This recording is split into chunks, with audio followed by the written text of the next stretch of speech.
right, let's welcome in a very special guest to Winnipeg Sports Talk. You know him as Noodles on Overdrive and TSN Hockey. Jamie McLennan joins us now. Nudes, what's up? It's great to have you on the show. Well, thanks for having me. Not much, just getting excited for this. Yeah, I feel like the next 15 days, for lack of better words, all hell's going to break loose. So maybe in a good way and a bad way, depending on what market you're in. But there's going to be some great hockey here, which should be very exciting for me to sit back and watch and obviously cover.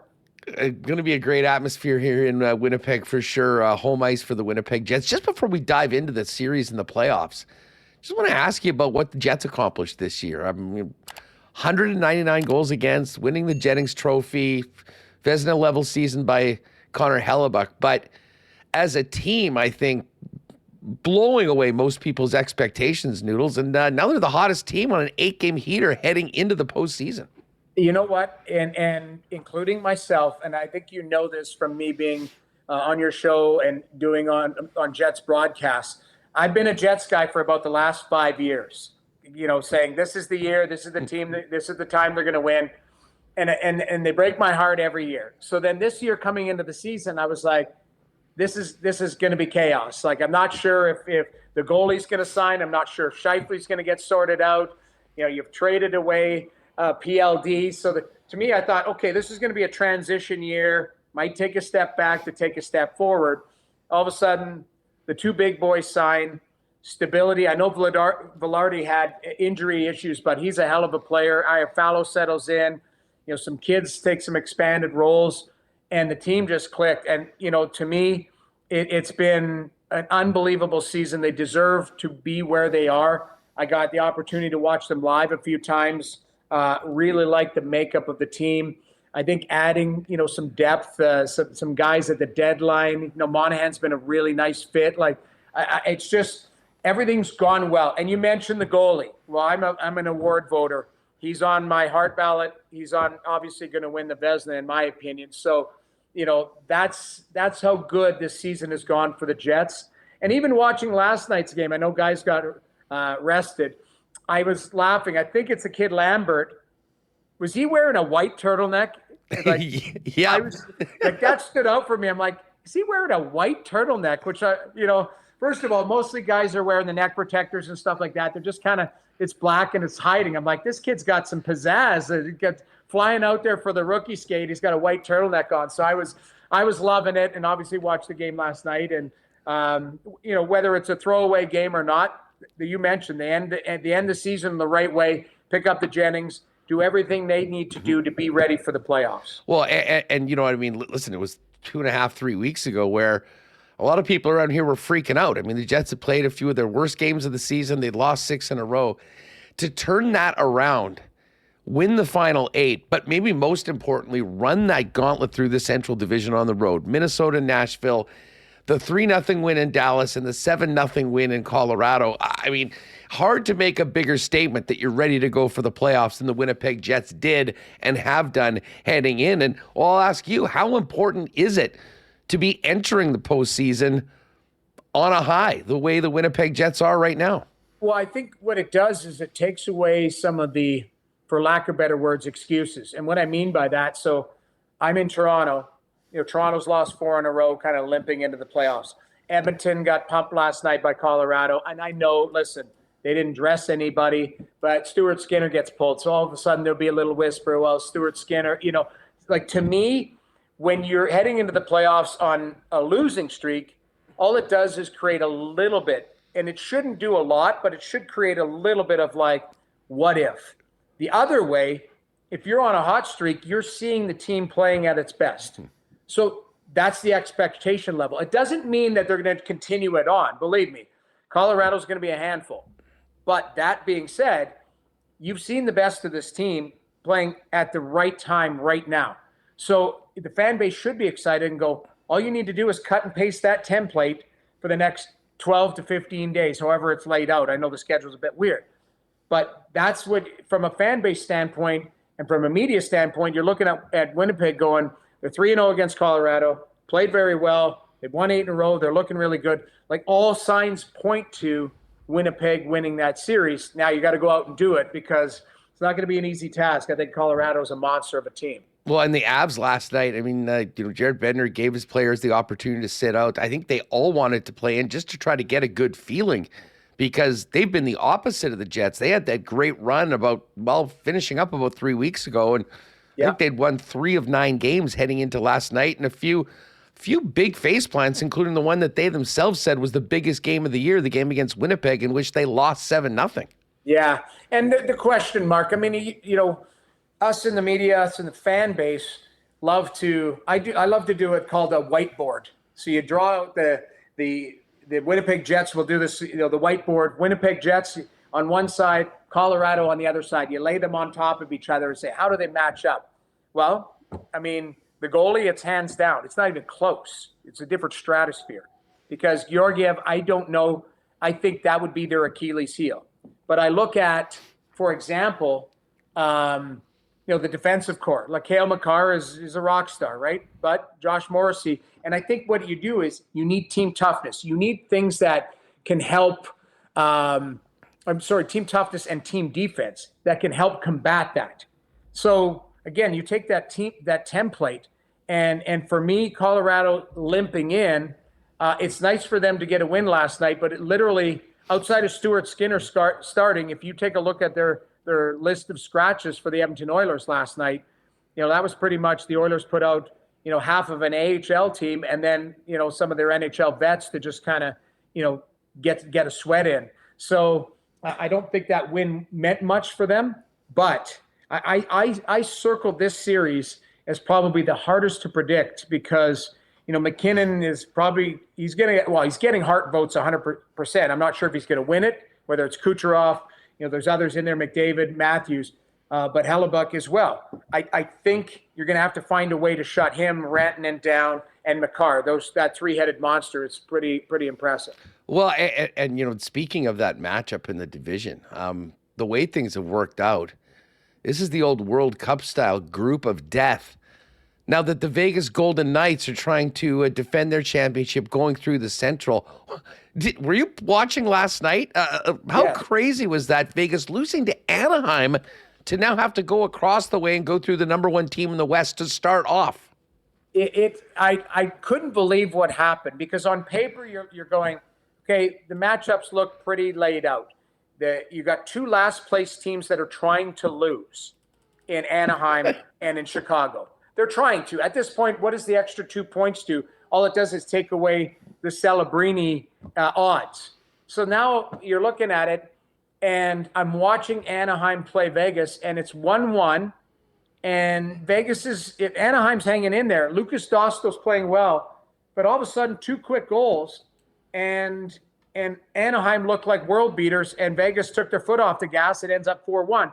So you switch over to the LA game. They're comfortably in a 3-1 lead, and within 3 minutes, Chicago's winning 4-3, and LA's forgotten how to play hockey. And then they get a power play at the end, 6-on-4. They tie it up, they get that point, and then they win in overtime. So all of a sudden, the Edmonton Oilers, you're watching their fan base and their media going, okay, it looks like it's Vegas because Vegas lost, and now LA's going to lose. Oh, check that. Now it's LA. and I can't imagine team services people are trying to get flights booked and hotels booked and all that. And you're like, okay, well, we're going here now instead of there. And the league has been doing this. So if you're not, now Winnipeg was locked in, but if your other fan bases, you're getting your mind wrapped around playing that team, and all of a sudden it's just a quick left to that team. So I think if you're a hockey fan, the last game of the NHL regular season still had theater. And I think Gary Bettman would be happy about that. No, I'm sure he was. I'm not sure how fired up the Dallas Stars are. I mean, what do you think Dallas is thinking about this incredible season? They win the West, and their reward is the Vegas Golden Knights trying to defend their championship. Yeah, I mean, to me, Vegas is they're scary because they're getting healthy. Now, Aiden Hill didn't look great last night, but I think if they get the goaltending, you've got 2 Norris caliber defensemen. You've got depth up front. Hurdle looks like he's settled in right back into playing. Like, Eichel, and Dallas is a hell of a team too. Like I've had a tough time. I've laid it out on paper. I've had a hell of a time trying to at least just pick a winner, like, and removing emotion, because I think there's easily a 5-pack of series where you're like, you can make an argument that if that team wins the series, they can go on a cup run. I think there's easily 10 NHL like Stanley Cup contenders, maybe more, even a 12-pack, and that's what's scary. The league has parity, but that's why it's going to come down to who's going to have a good couple weeks, who's going to have a good run, who's going to take their foot off the gas and be watching from the outside. You know, just looking over at the Pacific Division now that Vegas is no longer there and having to go through the Central, I would imagine, I mean, I don't see much different happening this year between Edmonton and LA, but I am quite intrigued in this Vancouver-Nashville series, just that we haven't seen Vancouver in this position before. And Nashville's a team that I think caught a lot of people off guard with that run that they made. But man, you start off with a goaltender like Saros, a Norris-level defenseman like Roman Josi, guys like Ryan O'Reilly, who's done it in the playoffs before, Forsberg. I mean, this is not an easy matchup for the Vancouver Canucks by any stretch. I think what happens is it's the old saying, like, if you take them lightly, they're going to surprise you. Because I think everyone's taking Nashville lightly. And even scoreboard watching and standings watching down the stretch, you're like, Nashville's they'll drop out. They traded away some players at the deadline, Trennan and guys like that. You're like, they're expecting. Barry Trotz was taking, but he came out and said, I will take offers on UC Saros. Like that's where they were at. And then, you've got your galvanizing moment of, the coach and the GM saying, hey, you're not going to U2 at the Sphere. And then they go on to a 19-game run after that, which is like ridiculous. But, stuff like that is amazing because there's always, you have turning points in the season or things that either, head you down one fork in the road or down the other. And Nashville's had that. If I'm Vancouver, I don't sleep on them. I do think Vancouver should win that series, could, but it doesn't matter what I think, because you're right. UC Saros can go, nothing's getting by me. And he's that good of a goaltender. Roman Josi continues to just dominate from the back end. And you mentioned Ryan O'Reilly. Philip Forsberg, for me, has had an unbelievable season again. They've got a kid named Luke Evangelista, who's a rookie, and he's in my Rookie of the Year ballot. Like, he's a really talented player. I wouldn't sleep on Nashville. Vancouver better have their A game because Nashville will surprise them. As far as the Oilers-Kings goes, is this the best matchup that the Oilers could have, a team that they sort of own? And by the way, how do you think our friend PLD is going to do on the fourth line come playoff time? See, he's my X factor. You're right. Because if that guy decides to break a sweat, he can be a real tough player to play against. He's a hell of a player when he decides to get engaged. That would be a good time for him, considering the season he's had in LA. Exactly. I look at LA down the middle. They have strength down the middle of the ice, right? Because, you do have. And Quentin Byfield has arrived as a hell of a player. They are LA. If Edmonton thinks that's going to be an easy out, they're going to be sorely mistaken. Yes, Cam Talbot has had some bumps in the road, but if you look at his goals saved above expectation, he's had a very good season. LA's tough to play against. They're physical. Their back end is physical. They got guys like Gavrikov. Drew Doughty is going to be a pain in the ass to play against all the time. So, Deneau and Kopitar are going to have to try and do a job on McDavid and Draisaitl. There's no love lost. Last year, Draisaitl, or was it 2 years ago, or is it last year on the one ankle? I can't remember. I think it was one ankle for last year on Draisaitl, rolled his ankle. Like, to me, that's going to be a very physical series. I do give Edmonton the edge, but again, it's not like, I don't think there's any edge. It's like 51-49. It's not, 60-40 or 70-30. Because LA, they've got some players there that have arrived, and if the goalie holds up, that's going to be a tough series as well. Noodles, I know you're an Edmonton guy and going to be spending time in Edmonton around the playoffs, but you are in Southern Ontario. What is the mood amongst Leafs Nation after the end of the season and the fact that everyone expected a series against Florida, and no, it's their old pals, the Boston Bruins, who they have not fared very well against when they played over the last few seasons? Well, yeah, I mean, their stats saying that, I guess they pulled it up that the Leafs haven't beat the Bruins since 1959, something ridiculous like that in a series. I mean, I don't know where they pull these stats up from. And like, Austin Matthews isn't going, hey, you know what? It was 1959. Some of their dads weren't even born. But I think I look at it. If you had a candid moment, I would think the Leafs probably wanted Boston instead of Florida. Florida's a really tough out as well. But that being said, I've seen, and I've had the luxury of this lately because I've been calling games. I've seen all of these top contending teams live in person and either called the game or been in the building, including Boston the other night, New York Rangers, Carolina. I saw Winnipeg. I've seen Colorado. I've seen Edmonton. I've seen Toronto. Like, you name it. All of these teams, these playoff teams that we expect to be cup contenders. Dallas, I've seen them live in the last month. And Boston is not going to be an easy out. If you look at the matchups, you do the whiteboard again, the goaltending, you've got 2 number 1 goaltenders there. And, Samsonov and Martin Jones have both been on waivers this year for the Toronto Maple Leafs, which, and I hope that Samsonov has a good run, but it wasn't that long ago that they were willing to part with him. Joseph Walsh had injury issues. I look at the defensive core for the Toronto Maple Leafs. I think Boston's defensive core is better from 1 to 6. So you got McAvoy and Lindholm that are both kind of number 1 defensemen. And to me, the Leafs have kind of, bunch of 4s and 5s type of thing. Tough to play against. We'll see if that toughness is going to translate in the playoffs.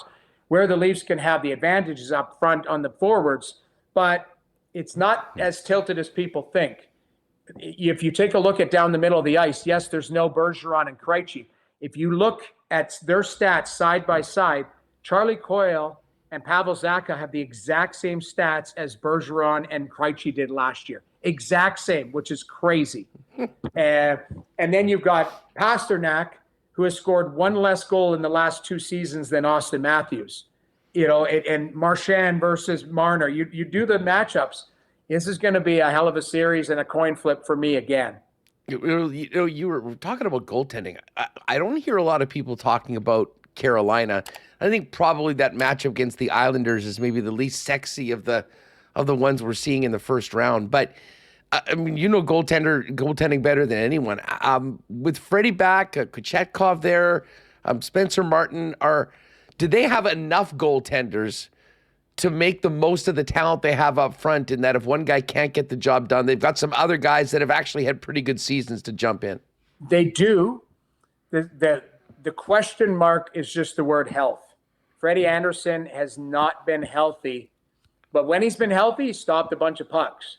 And then Kochetkov, he played 24 games last season, so he actually falls into a rookie category. He's gonna be in, I would say, the all-rookie, all-star team, because if you take a look at his stats and how well he's played for them, I think they're deep in goaltending, but who is going to play for them? That's the question mark. And I wouldn't sleep on the Islanders goaltender. I know Varlamov has been the guy kind of down the stretch that helped him, but Sorkin is a top tier goaltender. And if he decides to wake up, and I think it is a little weird for these guys, for the goaltenders, you're sitting there staring at the guy on the bench who's arguably the greatest goaltender of all time. So he's looking at you going, hey, make a save or two. And it's like Wayne Gretzky when he coached. He's probably looking at all the players that he was coaching going, I could get out there and do better. So I think that was probably slightly intimidating for Varlamov and Sorkin early on, as Patrick Waugh being the coach going, yeah, I need more from these guys, because he was very critical of them, both of them early on. Hey, Noodles, before we go, I got to ask you about the Battle of Florida. For many years, it was the Panthers trying to get to the level of the Lightning and get over the hump. The Panthers are certainly the favorite right now, although the Lightning have had a very solid second half since they got their guys back. How close of a series do you think this will be, and how much of a chance do you give the Lightning for pulling the upset? I give the Lightning a lot. So I saw them last week, had a great chat with John Cooper. People forget about this. Sergachev is skating. They are saying that he is potentially available in the first round. Wow. Wouldn't surprise me if he shows up. So the goalie's woken up. the goalie's back into a groove. I call him John Wick. He is a scary goaltender. Like, the guy in Winnipeg is going to win the Vezina. The guy in Tampa is arguably just as good. I mean, especially with the pedigree. So you've got Vasilevsky, who's woken up playing the top of his game. Hedman, this is his second best statistical season. He's been that good. And he looks refreshed. He looks like he's playing very well. They had a sneaky move, or they had two sneaky moves at the deadline, getting Matthew Dumba. And Dumba settled in on that third pairing, and he's a good puck mover. And what it's allowed is it's kind of like sorted out. So they've got Chernak. If they have Sergachev that comes back, I don't know if he will in that first. They've got Pirelli's had a career year. Nick Paul's had a career year. Eagles had a career year. So they're a lot deeper than people think. So I think it's going to be a coin flip there too. Like I don't, and I could make an argument for Tampa to win that, where you've got John Cooper, who is, a masterful coach. I've got him up, with Rick Tocchet, other coaches, Rick Bowness, guys like that. To me, there's a 6 or 7 pack of coaches that should win Coach of the Year. And this was Coop's toughest year, missing the goalie for 3 months, missing Sergachev, having roster turnover. I think he's had a great year. So I can make an argument for Tampa to have an upset there. Well, that is going to be a great series, and I think it will be a very physical and rough series. You know how both of those teams like to sort of exert themselves on their opponents, and you add the rivalry in, it should be phenomenal. Hey, Noodles, before we go, as a card-carrying member of the goalie union, just thoughts on the Jets winning the Jennings Trophy, but also Laurent Brossoit playing brilliantly this year, 23 games in, 2 games short of getting his name on the trophy. Your colleague Marty Baron said these rules are antiquated. He certainly should be there. What do you make of that? LB getting robbed of the recognition he probably deserves, along with Connor Hellebuck. Well, if you want to go back and take a look at the 1999 Jennings Trophy, it's Roman Turek, and that's it, because I played 19 that year. And so, yes, would I like it to be just the tandem, regardless if you play 5 games or 25 or not? Because you go back to New Jersey. Do you remember? I don't know if you remember this, but New Jersey was throwing Mike Dunham in the net for 30 seconds at the end of games to get him a game played in so he could be on the Jennings Trophy. So because Marty Brodeur would play 75 games a year, but all of a sudden it was Mike Dunham that was getting some love because they were throwing him in for like a minute here, a minute there, just to get the games played. I think it's a ridiculous rule, and I hope they change it and grandfather it back in, because I will call the St. Louis Blues and ask for my bonus money that I should have got in Absolutely. in Not only part of TSN's hockey panels, Overdrive, and a should-be Jennings Trophy winner right here with us on Winnipeg Sports Talk, Jamie McLennan. Noodles, thanks so much for the conversation. Enjoy the playoffs, and hopefully we can catch up later on this year. Say hi to Hayes, O-Dog, and the rest of the fellas. Thank you so much for having me. I can't wait to see this first round, and definitely we'll chat soon.